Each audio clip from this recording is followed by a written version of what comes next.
લોકડી બેન જો આપણે બે બેનું સીટ કેવ્યું આપણે 9:30 થયા ત્યાં નવરિયું થઈ ગયું હવારમાં બધું કામ થઈ ગયું અને તારી બાયું હોય ને ગોગડીન ઝીણકી તો બપોરના 12 વગાડે ને ત્યારે નવરિયું થાય અને કામમાં કાંઈ હેલ્ય વાળો હોય નહીં અને તોય તે હું બધું સહન કર્યા કરું હું કાંઈ બોલું નહીં મને તારી બીક લાગે ને તું પાછી મને ખીજા એટલે લોકડી બેન હવે શિબરી સાઈન મની બેહને આવતું મારી બાયુના વગોણા કરતી ને મને સડાવતી તે હવે નાના છોકરા છે પછી કેટલું બધું એને કામ હોય અને આપણે ના બે હરખ્યું સેવી એટલે કામ કરતા હું વાર લાગે કામમાં બાયુ મારી બાયુ ના નહીં તારા કામમાં કાંઈ સકરવા ન હોય શિબરી એ હા હું કાંઈ નહીં કહું બસ તને તો કાંઈ કહેવાતું જ નથી લોગડી તું હાવ પેલા જેવી રહી જ નથી હવે તું મારે બનાવીને ફોન કરીને લોગડા બનાવીને કેરી તો લેતા આવે કેરી ખાવી એલી ગોગડીનો કાલ ફોન આવ્યો હતો ને તે ગોગડી કહેતી હતી મમ્મી આપણે અહીંયા બધે બહુ કેરી મોંઘી છે તમે કેરી ન લેતા એક ખોખો મારા પપ્પા લઈ દેવાના છે ને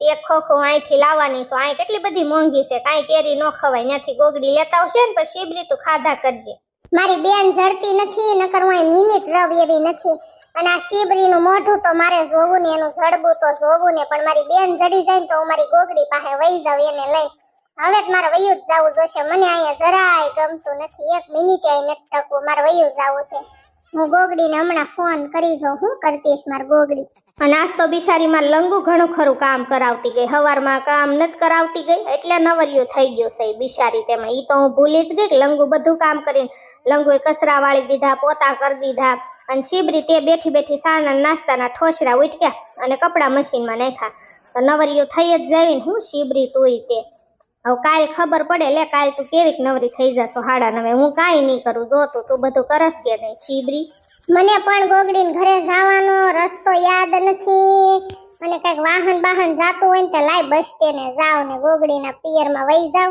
અને ત્યાં ગોગડી હોય ને તો મજા આવે આય અને અત્યારે તો આપણે બે બેનું કઈ રાંધવાનું છે એની સવારમાં ટિફિન બનાવ્યા હતા આપણું બેયનું રાંધી નાખ્યું હતું કે હાલ હમણાં આપણે ખાઈ લેવી ને પછી એ હોઈ આવી બે બેનું અને પછી હું ગોગડીને બપોરે ફોન કરીશ પીળકી માસી તમે 10:30 નવરા થઈ ગયા તો તારમાં બેહવા એવા તમારે કઈ બહુ કામ ધંધીનો લાગતો નથી મારા માસા તમને કઈ કહેતા જ નથી તમે આમ કોકના ઘરે અલકના મલકના ઘરે રખડવા નીકળી જાવ છો એ પીળકી માસી ના ના ગોગડી તારા માસા મન કાંઈ નો કે તારા માસા મન મોઢે સડાવીશ મન ફાવી કરવા દે ગોગડી એટલે હું બેહવા વહી આવું અત્યારે મારે બધું કામ પડ્યું છે હું કઈ અત્યારે કામ ન કરું કરવું હોય તો કરું નકર પડ્યું રે એ કરું કાલે કરવું હોય તો કરું નકર પડ્યું રે પીળકી માસી તમે બબે ત્રણ દી કામ ન કરો તો તમે હાવ ગોગરીના પેટના લાગો છો હાવ હુગરીના હોય એવું લાગો છો મને એટલા બધા દી કામ પડ્યું રે આવા ગોબરા છો તમે હાડા હા ગોગડી હું તો હાવ ગોબરીની જ છું મારે જ બધું કામ પડ્યું હોય ને મને બધા ગોબરી જ કે પણ મને કઈ ખોટું ન લાગે ભલે ને કહેતા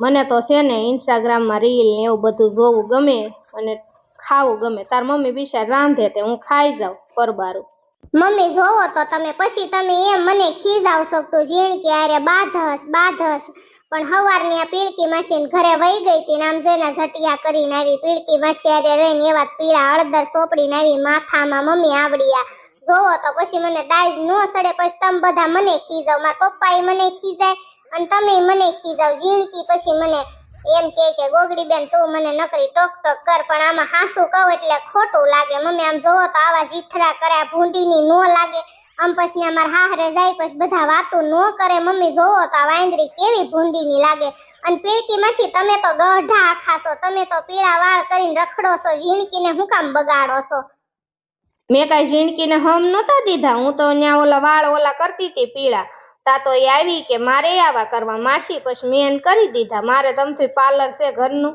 એટલે ગોગડી બટા 5 દી ઝીણકીને મોસ કરવા દે ને અહીંયા તાર હાહરે ક્યાંય પીળા વાળ કરવા જવાની છે નાની છે બિચારી ભલે ને કરતી ગોગડી એને ટક ન કરતી જે પીળા કરે કે લીલા કરે કે ગુલાબી કરે જેવા કરે એવા કરવા દે ને ગોગડી હું કામ બળૈતરા કરસ માર દીકરી 5 દી હખે રેવા આવ્યું છે તે બે બેનું રહ્યો ને બાધા વિને એની માર દીકરીયું મમ્મી આ કેરી કોણ લાવ્યું છે આ કેરી તો મમ્મી બગડી ગયેલી સારી કેરી કોણ લાવ્યું છે ઝીણકી બટાઈ કેરી તાર પપ્પા લાવ્યા છે માર દીકરી તમાર બે બેનું હાટું મમ્મી આ કેરી તમે જોવો હાવ બગડી ગયેલના પેટની હળી ગયેલના પેટની છે માર પપ્પા ત્યાંથી સસ્તી લઈ આવ્યા છે મમ્મી આમાંથી ઈળું ઉપર જો રખડે છે ધનેડા ને એવું બધું નીકળે આવી હળી ગયેલી કેરી ખવાય મમ્મી મારા પપ્પા પૈસા દઈને વૈયા ક્યાંકથી કા સસ્તી ગોતીને લાવ્યા એવું મને લાગે છે. આવી હળી ગયેલી કેરી નો ખવાય. મમ્મી મારા પપ્પાને કેજો પાછી દઈ આવે વો કેરી. તાર પપ્પા અરે હું કેટલી બાંધી એને ખીજાણી કે આવી હળી ગયેલી કેરી લવાય એમ છોડ્યું ખીજાશે, પણ એ કે હવે ખાઈ જાવ ને હારી નીકળે એટલે ખાઈ જાવ ને બીજી નાખી દેજો એમ કીધું તાર પપ્પાએ બેટા. અને સસ્તામાં એ કીવડો દેતો તો ને તે હું લાવ્યો. મેં કીધું સસ્તો દેતો તી તો બરોબર છે, પણ આ કેરી બગડી ગયેલી લવાય તમાર ડોહી? મેં કીધું આવી બગડી ગયેલી ખાઈને હું મરી જાવું છે એમ મેં કીધું. મેં કીધું પૈસા ભલે થાય પણ હારી ખાવી, કિલો ભલે લાવો પણ હારી લવાય. આ હળી ગયેલી 5 કિલો કેરી લાવ્યા. આટલી બધી ખૂટવાડવી ક્યાં મારી દીકરી? ગાયુંને દઈ દેશું. આમ તો આવી કેરી ગાયુંને ન ખવડાવાય, પાપ લાગે. નાખી દેશું ગોગડી. ભાભા માંદા પડ્યા છે ને તે દોની મારે 1 મિનિટની નવરાઈ નથી આવતી. હખે બેહવું હોય ને 10 મિનિટ હું હોય ને તો વિચાર કરવો પડે. ભાભાનો ખાટલો પાછો મારા રૂમમાં મૂક્યો. મારા રૂમમાં એસી છે ને તે મારા હાહુ કે ભાભાને એસી હોય ને તો સારું કે ને ખાટલો ભલે રહ્યો.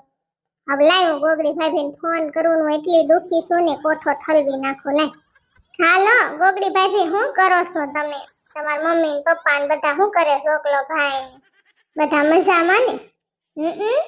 અમે મજામાં. એમ તો સારું જ છે મારા ગઢા હારા. આજ તો પાછી અડધી રોટલી ખાઈ ગયા છે.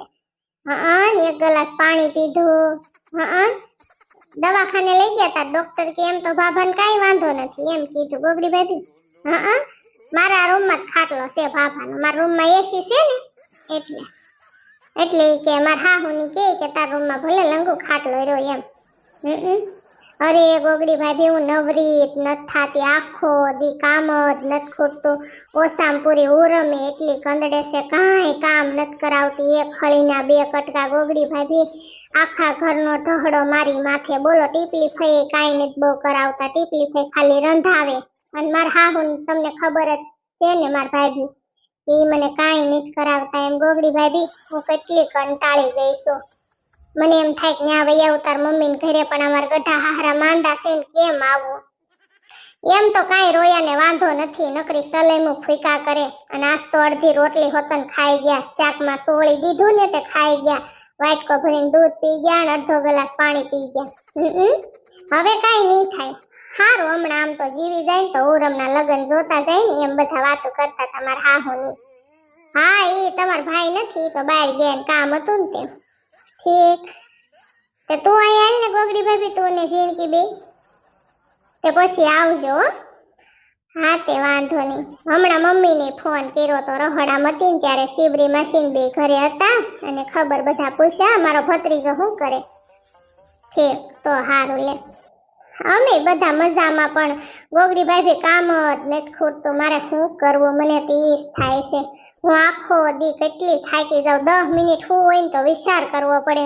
અત્યારે જો ઘડીક લાંબી થઈશ ને ત્યાંમાં લંગુ આવશે એમ કહેશે કે સા મૂકને લંગુ. તઈ હું ગોગડી ભાભી નવરી જ નથી થાતી. કાંઈ એમ કહેશે લંગુ આલ તો વાડીએ વાસીદું કરવાનું, ઓલું કરવાનું, પેલું કરવાનું, ફલાણું કરવાનું, ઢીકણું કરવાનું, ખૂટે જ નહીં. ગોગડી ભાભી મને એમ થાય કે રોવા મળું એમ થાય. બોલ હા પણ હું કરું? એટલે એટલું બધું કામ જ એટલું બધું છે. આની કરતા જ ક્યાંક નોકરી બકરી લીધી હોત ને તો સારું હતું. થોડું ભણી હોત ને તો સારું હતું. તો એટલા બધા ઢહડા ન કરવા પડત.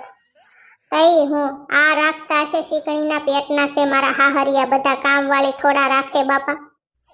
હા તે હારું હાલ. એ હા બધા મજામાં ને?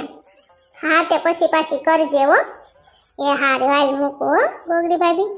કામ તો ખૂટવાનું જ નથી. લાઈવ ઘડી ખોઈ જાવ. હમણાં ઊંઘ આવી જશે. એમ તો એસી ચાલુ છે ને રૂમે મજાનો ઠંડો થઈ ગયો છે અને દાદા રોયા સલમ ફૂકે છે તે ભલે મરતા પીતા હું ઘડી ખોઈ જાવ. હવે પછી હાનનો હમણાં આવશે મારો લંગો ને કહેશે સા મૂક હાલ વાડીએ, તો વાડીએ જાવું જોશે. ઘડી ખોઈ જાવ શાંતિથી. આ લંગુ ભાભી ઊભી થાતો. હાલ તો ઓલા મહેમાન આવ્યા છે માસી નીવડાઈ બધા અને દાદાની ખબર કાઢવા આવ્યા છે ને સા મૂક હાલ ભાઈ સોડા લેવા ગયો. ભાઈ આવી ગયો. હાલ હાલ લંગુ ભાભી. માસીને અત્યારે અહીં હું નાખી હોય ગુડાણા. ખબર છે કેવા તડકા પડે. ભાભો માંદો છે. ઘરે ખામ ખૂટે નહીં. હવે માસી 2-3 દી અહીંયા ધામા નાખશે એવું લાગે એટલે માસીને ઢહડા વધશે.